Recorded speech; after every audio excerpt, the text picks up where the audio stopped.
Good evening. Welcome to Have I Got News for You? I'm Victoria Corin Mitchell. In the news this week, as accusations of doping continue to plague the athletics world, there are fears that some athletes may even have resorted to taking animal hormones. Ready, go!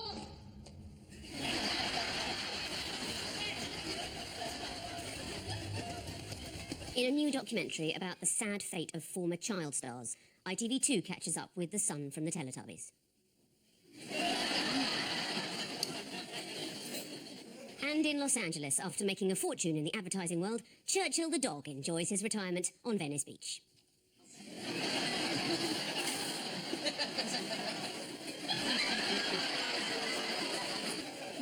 On Ian's team tonight is a comedian and actor who went to the same private school as George Osborne, which, by my reckoning, makes him the fourth poshest person on the show tonight. Please welcome Hal Cruttenden. And with Paul tonight is the traditional right-wing Tory MP who once claimed that guitars should be banned from the Roman Catholic Mass. He really has got a feel for what voters are talking about on the doorstep. Please welcome Jacob Rees-Mogg MP. And we start with what is really the only story in the news this week. Ian and Hal, take a look at this. Right, yes. Big comic story of the week. That's France, that's the police, that's their rapid reaction force. Oh, there's our rapid reaction force. Yeah, this is Paris and the tragedy there and our attempts afterwards to work out what to do about what's happened. The answer so far being we don't know. How terrified should you be? Should you leave your house at all? Ever? Yeah. Again, or perhaps you should go out just a bit and then run back inside quickly. Yeah. It is, I mean, it does strike me as one of the few things we're still allowed to do is sort of make jokes and laugh. So we might have a go at that. Yes, what would be... But we have to talk about the aftermath of the events in Paris. What has been the British government's immediate response? Who have they hired? Who have they hired? They've hired 2,000-something. SAS. Spies. Oh, spies. Should we know that? 1900 extras. Do you know what that'll cost? About £2 billion, I think. £2 billion for the SAS, another £2 billion for cyber security. Where's this money suddenly come from? Back of the sofa in the Chancellor's office. It comes from the magnificent management of the economy that the government has done that meets the essential requirements of the safety of the nation. I knew there'd be some comedy tonight.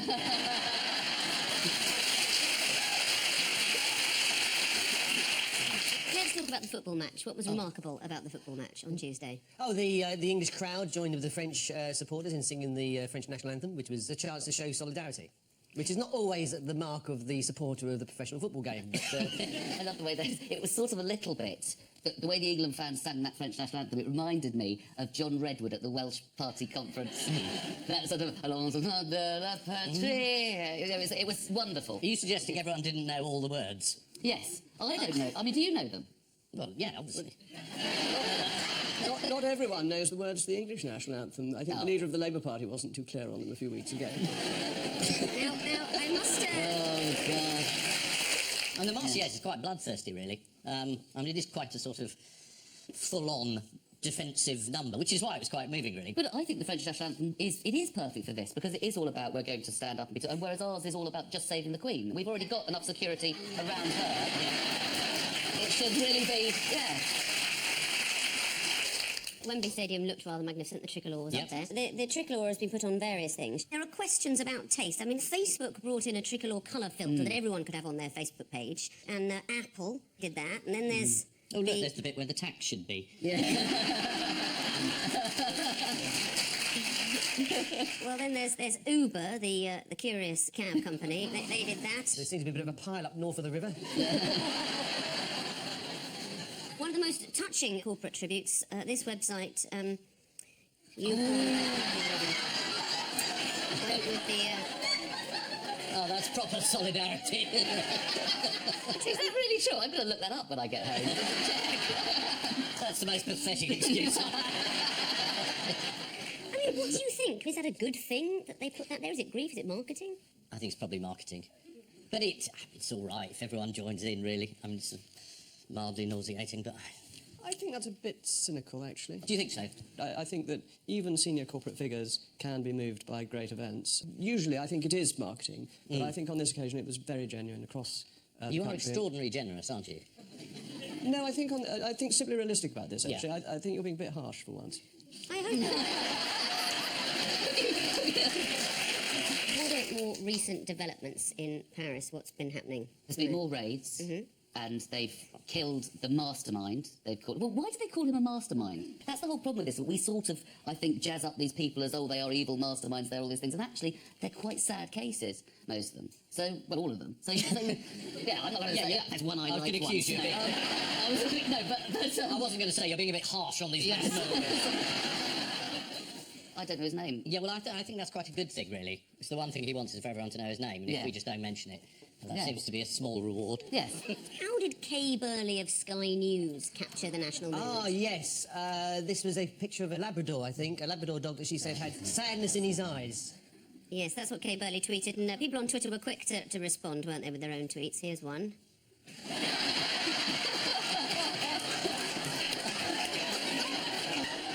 There's another here. I'm sure I've another met him.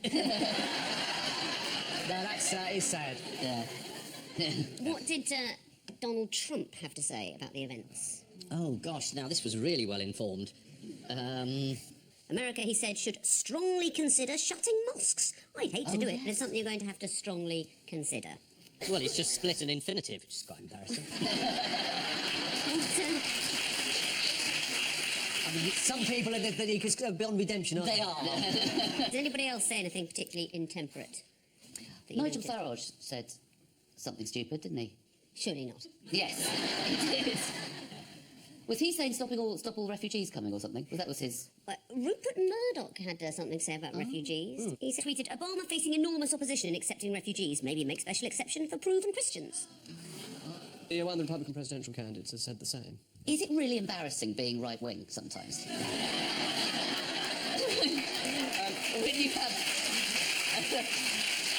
All I can say to that is Jeremy Corbyn.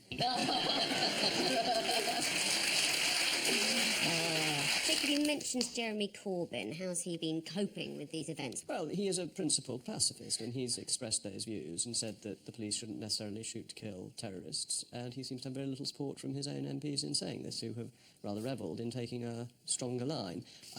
I don't agree with him on this, but I rather admire his courage in saying something that is so deeply unpopular, but which he profoundly believes. That's a very generous thing to say. I think that's a very generous thing to say. And because I'm so unpleasant, I just point out he retracted it less than a day later. Yes.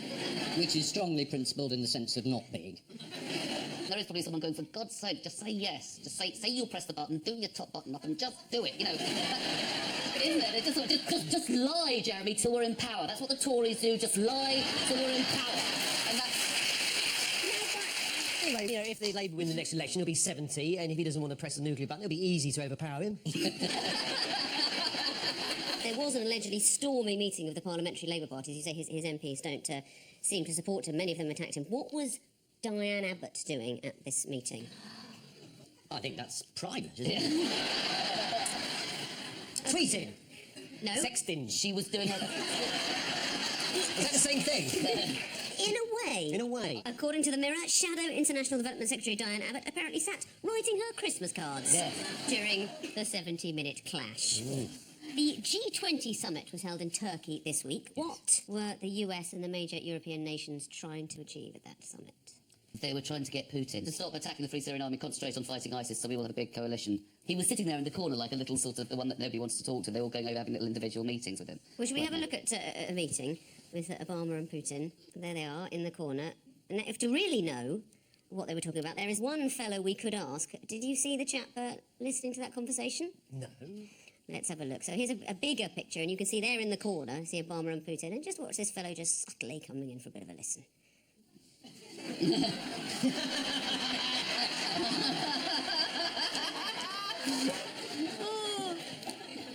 Yes, this is the aftermath of the terrorist attacks in Paris. The Times reported that in an attempt to capture one suspect still on the run, France warned people to look out for a citron. Also, a mime artist, a poodle, and a man on a bike selling onions. David Cameron attended the game at Wembley to demonstrate the unity between England and France. It was a perfect football match for him, as for once, it didn't matter if he forgot which team he was meant to support. One man leading the hunt for the terrorists is Belgium's Interior Security Minister, Jan Jambon, showing defiance to Islamic State, even with his surname. Paul and Jacob, Yes. take a look at this. OK. Yes, Houses of Parliament. Ah, now, what is this? This looks like parchment. Act of Parliament.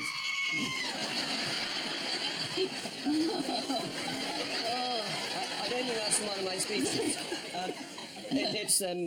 Acts of Parliament have been put on vellum forever, and to save £80,000, the kid at the end of it, because I think vellum comes from kids, are going to be saved, and there will be no more vellum, and our laws will now be written on ordinary paper. So that was just relief from that kid. Do you know, I don't actually talk to animals, so I don't know what...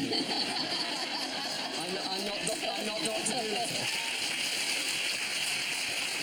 Vellum is very permanent, and laws are very serious, important things, and we ought to have respect for the law, and physically it ought to be impressive. And therefore, to spend a little extra to reinforce that symbolism is, I think, worth doing if we're to maintain respect for the law. Is the law definitely more impressive if it's written on a goat? It physically lasts longer. Who is particularly horrified by the removal of vellum? Which MP particularly hates this? What, other than me? Other than you? No, I can't It's remember. the love rat and expenses cheat Tory MP James Gray. Well, James Gray is a splendid fellow. I think that's very unfair. Very unfair description of him. He's Just because he loves rats, there's nothing wrong with that, is there? absolutely It's not inappropriate loving. James Gray said modernisers are doing this for no proper reason other than modernising. The odd thing is that Gray is on the committee that made the decision to stop using vellum. So, what went wrong?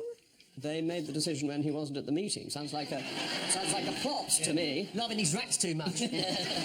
Which other money-making schemes were criticised this week? It was the tax credit cuts again. Conservative MP Stephen McPartland said a majority of Tory MPs want George Osborne to drop his tax credit cuts. Are you among them, Jacob? Well, the Chancellor said he's going to come forward with plans at the autumn statement, so I wait and see. I missed the answer. I don't know. We still are running a huge budget deficit. Cuts need to be made, and major cuts into the billions of pounds. This is about the economic success you were talking about.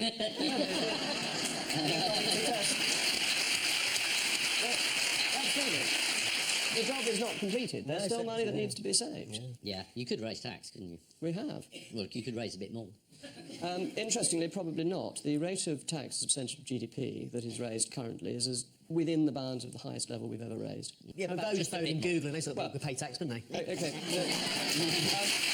Well, absolutely. And So you'd be going after those. the Chancellor's done this. The Oh, that's Chancellor's good. I hadn't He's noticed done that. exactly this. That's good. Introduced Do plans they know to that? ensure that they'll find out. And they'll find out, will they? The Chancellor... Will we get a letter through, will they? The Chancellor... Well, the Chancellor... Dear Facebook, we just noticed you've been taking the piss. Here's the amount of this.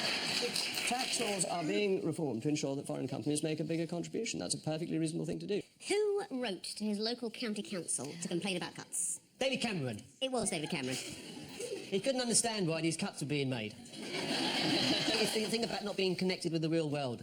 Do you understand what I'm talking about, Jacob?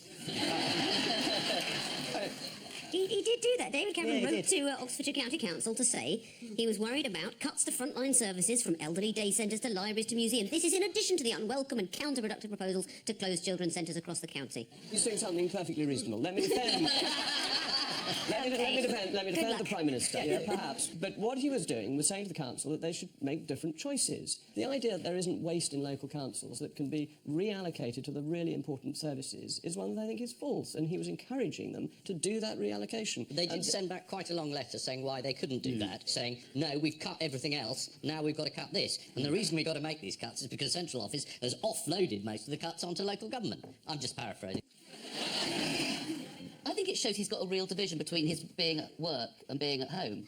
Because isn't he writing in capacity of being a resident of Oxfordshire? So he's at home, he's walked through the door, and he's out, and he's sort of put work. He's no longer Prime Minister, he's now a normal citizen getting angry. He probably sits and watches himself on telly going, liar, and things. He's probably got... You know, I think it's nice. He becomes at home David, doesn't he? He's like... £72 million, he called that a slight fall. I mean, I know it's a night out with the Bullingdon Club, but it is extraordinary. You don't believe that. No, but he were you in it or something? Sorry. You were. They bullied you, didn't they? You A boy from St Paul's who went to school with the Chancellor. You can't pull the posh card here. Yeah, but I failed and didn't make it to Oxbridge. Oh, I thought it was about that. I was saying that. Yeah, Paul and I are the only people who didn't go to Oxford on this panel. I went to Oxford. It was just for the day, but... Nice to have a look around, you know? Nice to have a look around. Let's talk about the Lincoln MP, Carl McCartney. Cole McCartney. Why? I never thought I'd hear that name again. 5 years ago in Cairo, we had this secret affair. We kissed each other on the balcony. Oh, no, I better not say any of this. I no idea who he is. He may cost us £15,000. Do you know why? Because I've just libelled him. I didn't kiss him on the balcony. I didn't kiss him. 15,000, that's not going to cover the lawyer reading the letter. I bow to your superior experience. No, it's to do with the way his name is written. He wants the parliamentary records changed because they print his name with a small c, like this. And he thinks it should be written with a sort of floaty c, like this. And so far, it's cost several £100s to change the parliamentary records, but changing it on Hansard and House of Commons website could cost £10,000 to £15,000. That's because it's written on vellum, and you can't easily rub it out. But that's absolutely ridiculous. Not on his wanting his name spelt properly, most people do, but that it should cost that sort of money to make a tiny little change on a computer system where even I don't hold myself up as a great expert in this field, knows that you can change fonts on machines quite easily. Most of us want our name spelt correctly, don't we? It's a reasonable ambition in life. May I just say... Achievable for most of us. I find you extremely attractive.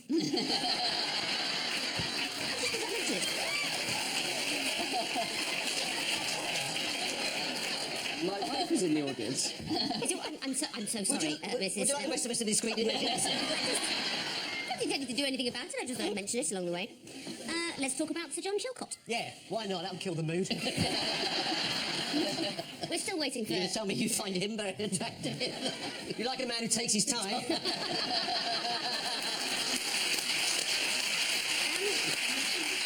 Last week, Sir John was pictured enjoying himself at a bus stop. Well, the Sun has been following him and taking photos. They found him at his country home in Devon at 4 p.m. on a Friday.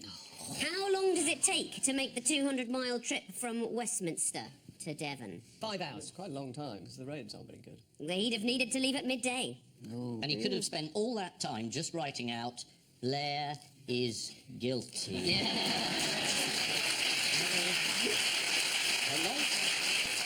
Jeremy Corbyn, though, a picture of him emerged in Australia on a teenager's back. Yes, he's being tattooed onto the back of Corbyn fan. It's a tattoo.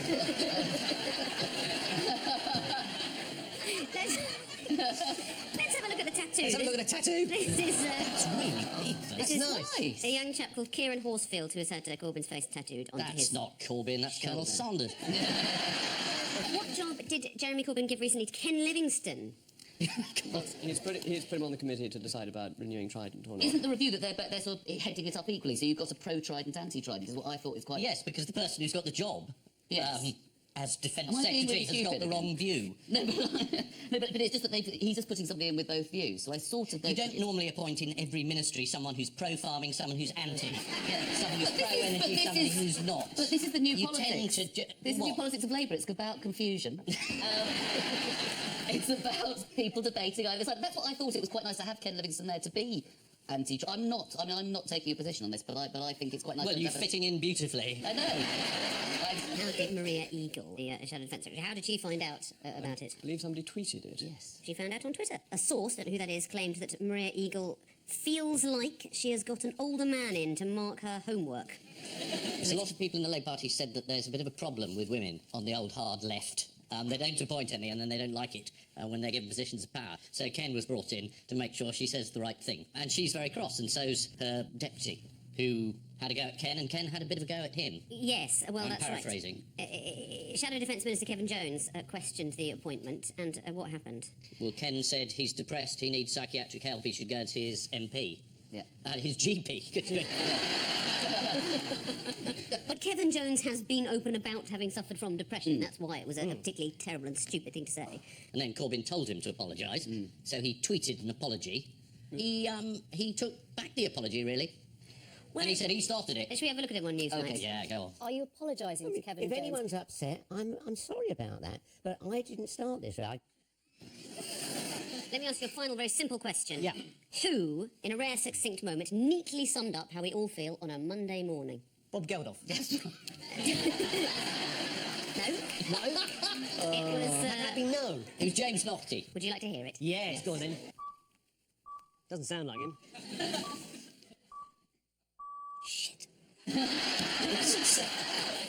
This is the news that Parliament is about to be dragged kicking and screaming into the 19th century by abandoning vellum in favour of this new stuff called paper.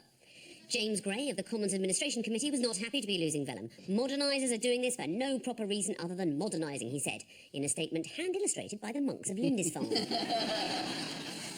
Also this week, a teenager from York has had a tattoo of Jeremy Corbyn done on his back. The most famous person to have had Jeremy Corbyn's face on their body is, of course, Diane Abbott. Too much. Meanwhile, Tory MP Carl McCartney has asked for his name to be typed differently on parliamentary records in a move that could cost the taxpayer £15,000. He's said to be unhappy that his name is spelt with a lowercase c. Don't worry, Mr McCartney, I'm sure we'll all use a big C from now on. And so to round two, the one-armed bandit of news. Fingers on buzzers teams. Here's the first one.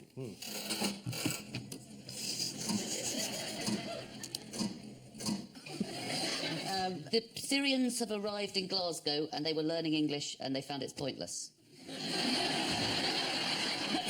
It's not that. Oh. It's to do with accents. It's research that shows that accents across the British Isles are eroding to the point where some are almost unrecognisable, except for the Glaswegian accent, which is flourishing. Shall we play a quick round of I canny understand what they're talking about? I thought so. We want to split the union, let's do it. OK. Jacob, I'm going to ask you to read some Glaswegian slang, and we're all going to guess what that means. That's the first one. It's nothing obscene, I promise. So this one is gorn yourself. What does that mean? It's just, go on, isn't it? Go on yourself. Yes, it's just an encouraging thing to keep going. Yeah. OK, next one. Well, am I doing all of these? Yes. There are some other people here. Yes, but you've got the nicest voice. I don't think anyone would say this. This is ungallant. I love the idea of Scottish people going, that's too ungallant. I can't think that any Glaswegian would say this, but it would be, she's got a face like a melted... I have a feeling that doesn't mean she looks like Helen of Troy. That's right, it means the opposite of that. Has your accent held you back, do you think? No, I don't think it makes much difference one way or another. What did you say about John Prescott? I did, I regret that, actually. You said I know. John Prescott's My accent shame. certainly stereotypes him As a buffoon. An Oh, as oaf. an oaf, yes. If my Lord Prescott is watching, may I apologise. Not in case I've upset him, because I'm not sure that I have. But because I think it was a rude thing to have said, and I regret having said that. I think it's quite brave of you as well, because he'd really take you in a fight, wouldn't he? This is the news that, unlike nearly all other accents, the Glaswegian accent has remained the same for over 100 years. Apparently, the rest of us are all starting to sound the same because we all watch EastEnders. That's rubbish. And anyone who disagrees with me is a slag. They're going to get a slap. Fingers on buzzers teams. Here's the next one.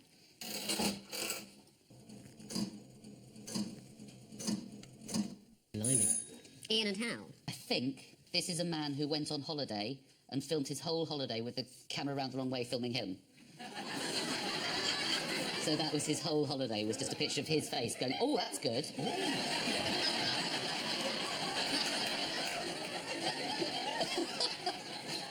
That is absolutely right. Yes, he borrowed his son's mini video camera to document the trip of a lifetime. To Las Vegas. He had the camera pointing the wrong way for the entire trip. Shall we have a look at his highlights? Yes. Yeah. Look at that. What you invented. That's the view looking down. See? Woo! That's how we're going for breakfast.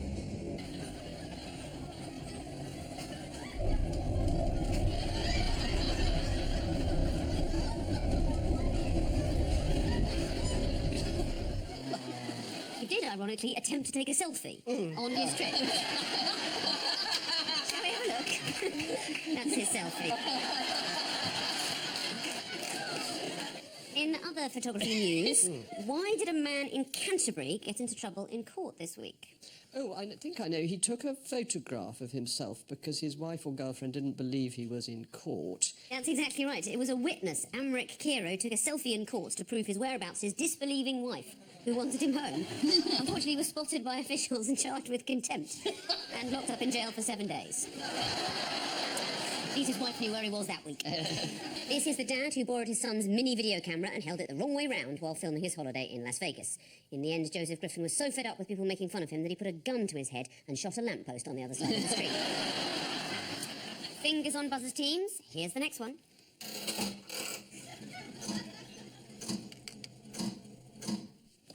Paul and Jacob. Well, I think this is to do with athletics and that they're all taking drugs. Not everybody is taking well, drugs. the English don't, and nor do the... nor do the Scots, the Welsh or the Northern Irish. That's right. But everyone else seems to. And there's been a great row about this. In one country in particular. Russia. Yeah. Russia has been suspended from competing in international athletics. Why? Because they're all taking drugs and have done. and have done for years, and they've fiddled the testing regime. The key with this one, I think, is that they've said that Russia was complicit in the doping by individual athletes. Do you know what I like the fact it's the World Anti-Doping Agency, or WADA, and it's just that image of the Russians going, oh yeah, WADA, WADA, WADA, you know? The Russian sports minister, Vitaly Mutko, what's he been accused of doing? Selling cheese illegally. Sort of the opposite. Buying cheese. Legally. Well, I don't know if it's cheese, but he's been consuming too many breakfasts on the Has he? taxpayers' money, yes. Bastard. The report said Mutko charged 97 breakfasts to his expense account during the team's 20-day stopover, costing over $4,500. That's a lot of vodka on your cornflakes. President of the International Association of Athletics Federations, Sebastian Coe, is he the right person to be leading the clean-up? A lot of people think not. Some of his other interests have been called into question. What are they? He works for Nike. Well, it's various things. Sebastian Coe is the executive chairman of sports marketing firm CSM, which represents Gazprom, one of the sponsors of the Russian Olympic team. He is also a special advisor at Nike. He has his own parking space there. And he's paid £90,000 to advise the firm. Coincidentally, Nike sponsors the Russian track and field athletes. It's all quite compromising, isn't it? I just, it's a point of view. It's not a fact. No. But the lawyers are there again, 15 grand. Yeah. Lord Coe was also once chairman of FIFA's ethics committee. Oh, well, there we are. I had one. I do want to talk about a football match. Yes. How did one footballer protest at a linesman this week? Unusual method of protest. Did he?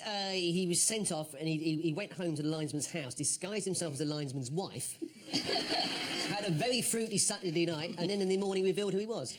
You're not as far as you might think. This was a derby match between two Spanish lower league sides, Yes. in which a disgruntled player who was watching from the stands became so incensed at what he regarded as a wrong decision in the 80th minute that he stormed onto the pitch, approached the assistant referee, pulled his trousers down, and tried to hit the linesman with his penis. Wow. This Is there no footage?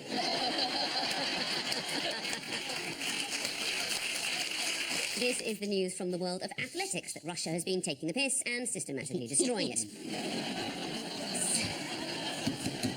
The Times listed all the finishers in the women's 1500 metres final at the London Olympics, which featured 4 drug cheats, including Yekaterina Kostetskaya, who came 9th.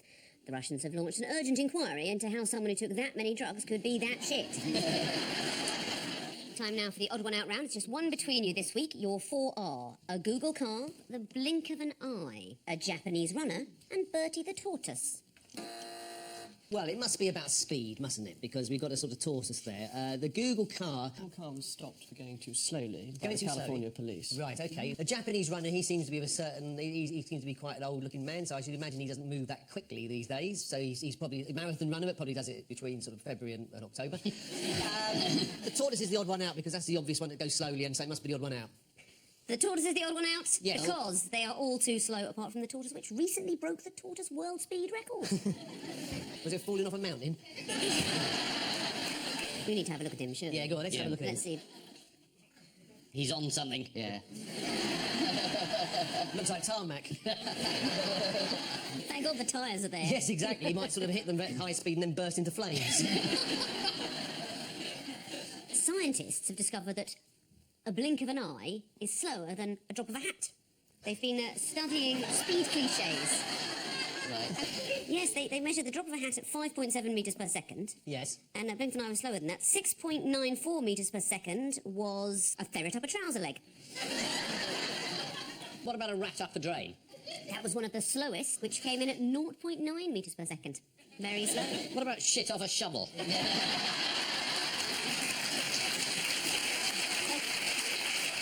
And what about the Japanese gentleman? Yeah, what about the Japanese gentleman? He's 105.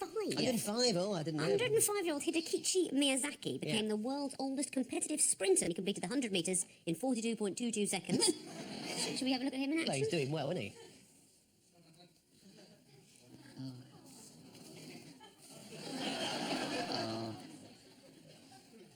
I think he's doing very well. Yeah. Yeah.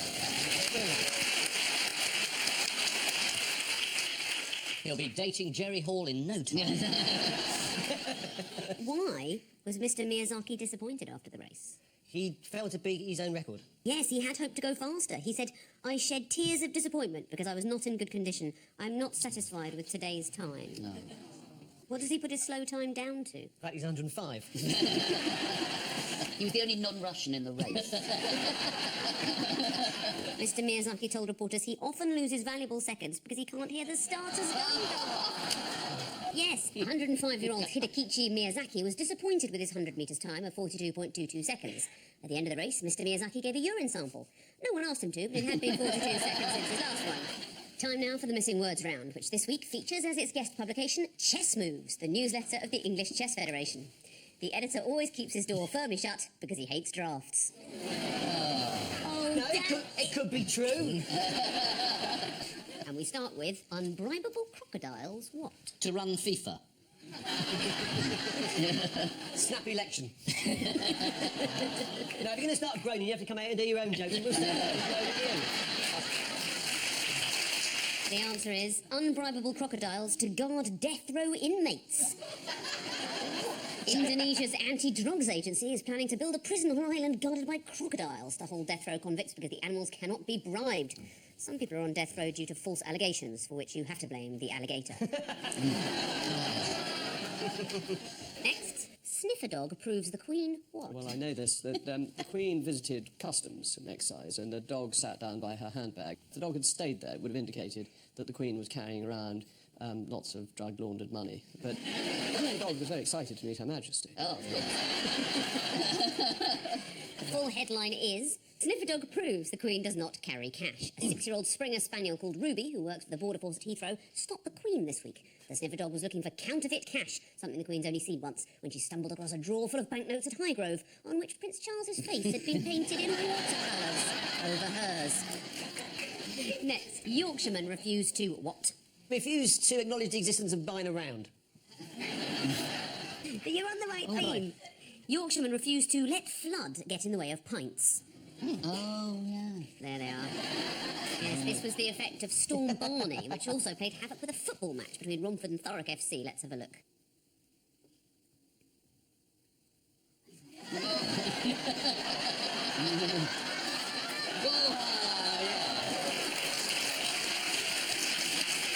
Next, my most memorable chess moment was playing one Englishman who what during the game? Drank a cocktail. Ruled India. Reflected about the old times between the war. Found myself and Bunty on the beach. Do you think the sea will ever change, darling? Will it always be wave after wave? My most memorable chess moment was playing one Englishman who would always make cat-like noises during the game. Oh. This is, of course, from Chess Moves. The reporter also tells of one incident where I had a perfectly normal opponent step outside for a smoke and return boggle-eyed to the chess tournament. Better than being chess-eyed at a boggle tournament. Next, Tesco advertises for what? Is this accountant? It's something festive. Fatty Christmas boy.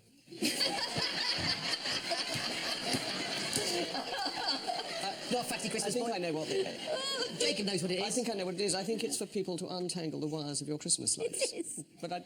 What is a fatty Christmas boy? You're right. It is for professional Christmas lights untangler. And finally, man creates what because he found what embarrassing? Adam created clothes because he found nakedness embarrassing, but that's not exactly a news story, is No. it? Didn't happen this week. No, it is more topical than that. A man creates a special arm because he found selfie sticks embarrassing. Here he is.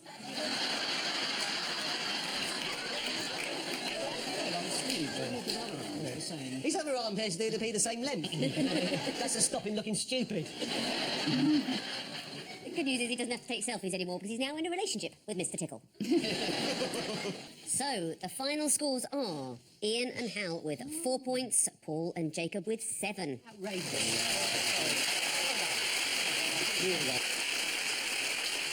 Before we go, there's just time for the caption competition. I think it's Noah going, sorry, there's got to be 2 of you. You're not getting it. The Bible is not this week's news. Guilty Sheep says, what kind of identity parade is this? On which note, we say thank you to our panellists, Ian Hislop and Hal Cruttenden, Paul Merton and Jacob Rees-Mogg. And I leave you with news that after spending decades watching her husband fail to win promotion at work, one impatient wife decides to take matters into her own hands.